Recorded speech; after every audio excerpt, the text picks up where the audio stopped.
You live in a country where speaking the truth can get you fired, where posting the wrong opinion online can make you disappear, where people smile in public but whisper in private. You watch the news, you hear what they want you to hear. You question but stay silent. And maybe you tell yourself, there's nothing I can do. This is just how things are. I should be grateful. But then Rumi speaks, not with anger, not with rebellion, but with a quiet, haunting question. Why do you stay in prison when the door is so wide open? He's not talking about bars. He's not talking about governments.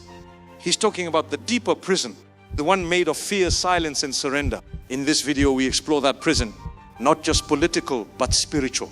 Not just external, but internal. And we follow the souls who escaped it, who said no to tyranny, who found freedom even in chains. Because Rumi didn't just write poetry, he handed us a key. Let's be clear, Rumi lived in a time of war. The Mongols had invaded the Muslim world. Cities burned, books were destroyed, scholars were killed. People lived in fear, deep fear. And yet Rumi, he wrote about freedom. But what freedom? He wasn't talking about escaping a city or a dungeon. He was talking about escaping a prison inside the mind. That quiet, invisible prison we all carry inside. The fear of losing approval, the fear of punishment, the fear of what will people say, the fear of God being angry when we don't even know who told us what God wants. Rumi saw how rulers and religious leaders often use fear to control people. They paint pictures of hell, they command silence, they claim God only listens to them. But Rumi called it all out. He said, don't get lost in your pain. Know that one day your pain will become your cure. He believed pain was not a curse but a message. A message saying, wake up, the door is open. But tyrants don't want people to wake up. Because if people wake up, if people realize their soul was never born to kneel to another man, then the whole system collapses. So the real prison, it's not made by iron. It's made by fear, lies, and blind obedience. Let's pause here. Why do you think tyrants hate poets? Why were Rumi's words seen as dangerous? Because tyranny only works when people believe they have no power. And Rumi, he whispered to every heart, you were born from the light, stop acting so small. He didn't preach rebellion with swords. He taught a deeper rebellion of the soul. Because a man whose soul is free cannot be fully conquered. Even if you chain his hand, even if you ban his books, even if you lock him away, he will still dance in his heart. He will still sing. He will still remember who he is. And that scares tyrants more than guns. Because when one person breaks free inside, others start to notice. That's how change begins. One soul at a time. One heart saying, I won't stay in this prison. The door is open. Let me tell you a story. His name was Osip Mandelstam, a Russian poet. He lived under Stalin's rule, a time when a single wrong word could get you killed. Osip dared to write a poem mocking Stalin. He was arrested, tortured, exiled, eventually died in a prison camp. But here's what's strange. Even in exile, he wrote poems in his head. He memorized them. So did his wife. They passed his verses on like fire, whispered in kitchens, scratched on walls, recited in tears. Why? Because Osip's body was in prison, but his spirit wasn't.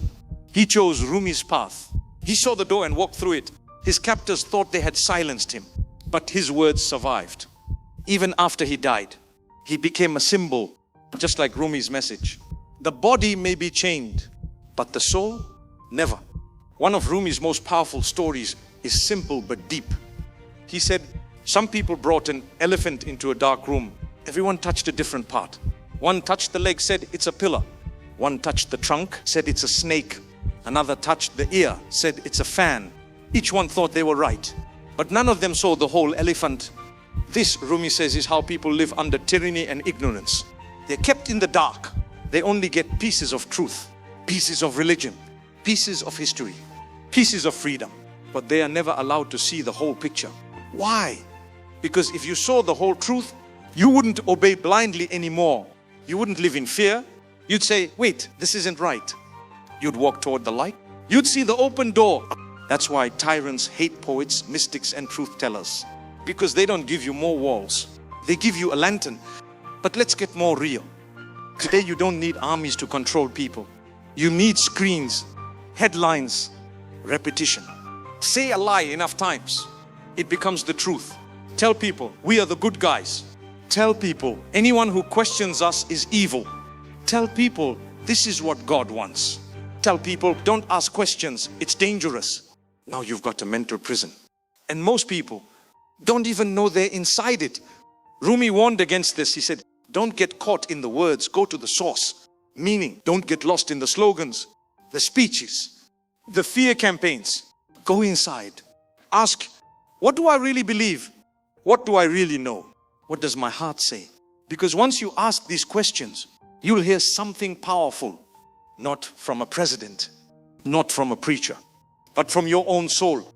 And that voice, it will say, the door is open, get up, walk. Let's go to Egypt. A man named Sayyid Qutb was arrested for opposing the Egyptian regime. He was tortured in prison for years. But something strange happened. He began to write, not about revenge, not about hate, but about God, about freedom, about the soul. His prison became a womb, not a tomb. He was eventually executed. But his words didn't die. Because just like Rumi said, try not to resist the changes that come your way. Instead, let life live through you. Sayyid found a strange kind of freedom inside prison. Because real freedom is not out there. It's in here. Tyrants can crush your ribs, but they can't touch your faith, your fire, your voice, unless you give it to them. But let's be honest, sometimes the worst tyrant is you. The voice in your head that says, I'm not good enough. I'll never change. They're right, I should just stay silent. Rumi called that voice the false self, the ego dressed as your friend, and it loves building prisons, not with guards, but with guilt, with shame, with the illusion that you'll never be free. But here's the truth, you're not that voice. You're the silence behind it, the soul beneath it. Rumi said, you were born with wings. Why prefer to crawl through life? So even if the world outside seems free, if you are still chained by your own fears, you're still in prison. And Rumi is still asking, why do you stay there? So how do you walk out? Rumi gives the answer in many ways. Face the pain. He said, the wound is the place where the light enters you. Question everything. He said, don't get lost in your pain. Turn toward the truth. Connect to the divine directly. Not through fear, not through politics. Through love. He said, you are not a drop in the ocean.